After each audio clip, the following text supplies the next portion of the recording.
Seperti yang tadi sudah disampaikan bahwa Menteri Kesehatan Budi Gunadi Sadikin meminta masyarakat Indonesia tak panik terkait merebaknya kembali kasus COVID-19 di Singapura.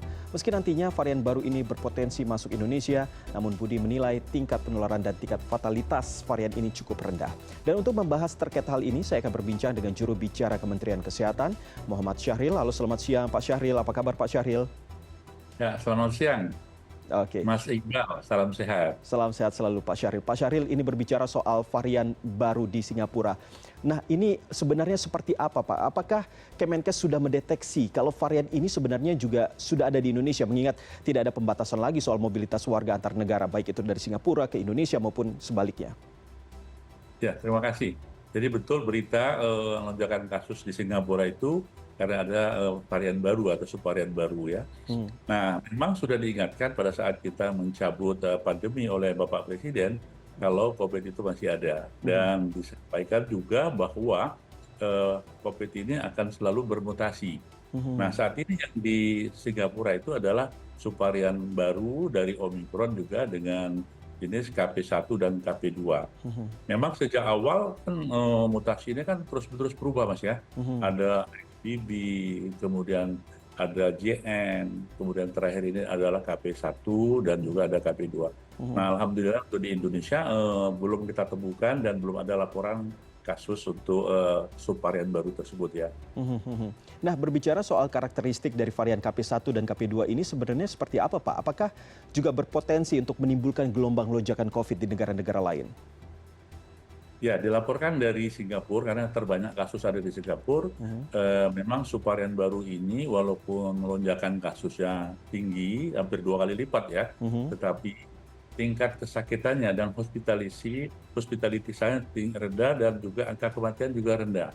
Nah, sehingga tidak perlu dikhawatirkan seperti yang disampaikan oleh Bapak Menteri Kesehatan tadi, kita nggak usah khawatir karena memang tingkat keparahannya tidak terlalu tinggi. Yang kedua, untuk Indonesia juga supaya tenang masyarakat karena tidak akan menyebabkan suatu lonjakan kasus dan membahayakan karena imunitas kita sudah bagus ya, sesuai dengan sero survei yang telah dilakukan pada tahun yang lalu gitu.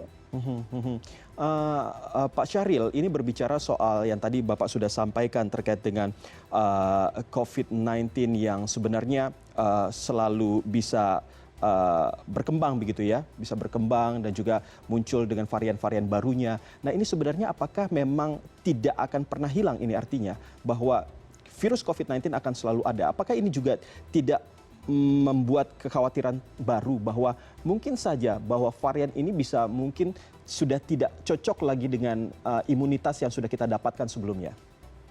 Ya, tadi sesuai dengan sudah disampaikan oleh Menteri Kesehatan Singapura maupun oleh Menteri Kesehatan kita, memang untuk subvarian yang baru ini menjadi endemi ya di negara-negara di dunia ini.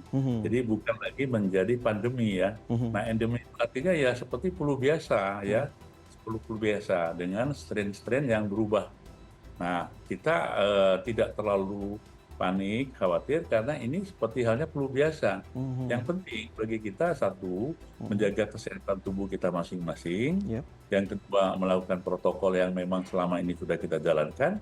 Yang ketiga adalah memberikan suatu vaksinasi ya, terutama yang sudah lebih dari 6 bulan, apalagi setahun, karena efektivitas vaksin ini kan menurun setelah 6 bulan, sehingga karena ini masih ada dan menjadi endemis termasuk di Indonesia, maka sangat perlu untuk melakukan booster ini gitu. Oke. Pak Syahril, saya mengutip dari detik.com bahwa Wakil Ketua Komisi 9 DPR Charles Honoris maksud saya, ini meminta Kemenkes untuk pastikan ketersediaan vaksin booster. Apakah soal vaksin ini selalu tersedia dan jumlahnya apakah mencukupi? Ya, betul ya. Jadi apa yang disampaikan oleh Pak Charles tadi itu sangat betul. Dan alhamdulillah untuk di Kemenkes ini sudah menyiapkan vaksin ini dalam 2 bentuk ya. Satu yang memang bentuk program.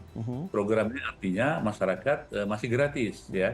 Yaitu pertama untuk tenaga kesehatan, yang kedua usia lanjut, kemudian yang ketiga dengan comorbid. Jadi semuanya mendapatkan vaksinasi ini secara gratis ya, yang diproduksi oleh perusahaan di dalam negeri.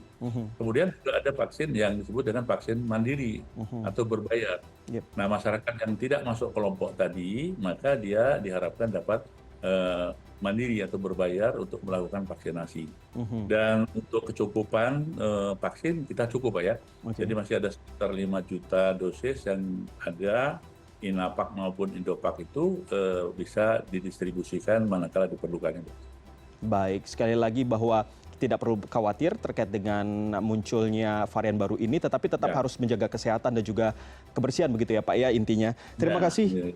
Baik, terima kasih Pak Syahril, juru bicara Kementerian Kesehatan sudah berbincang dengan kami di CNN Indonesia Connected. Salam sehat selalu Pak. Salam sehat Mas Iqbal.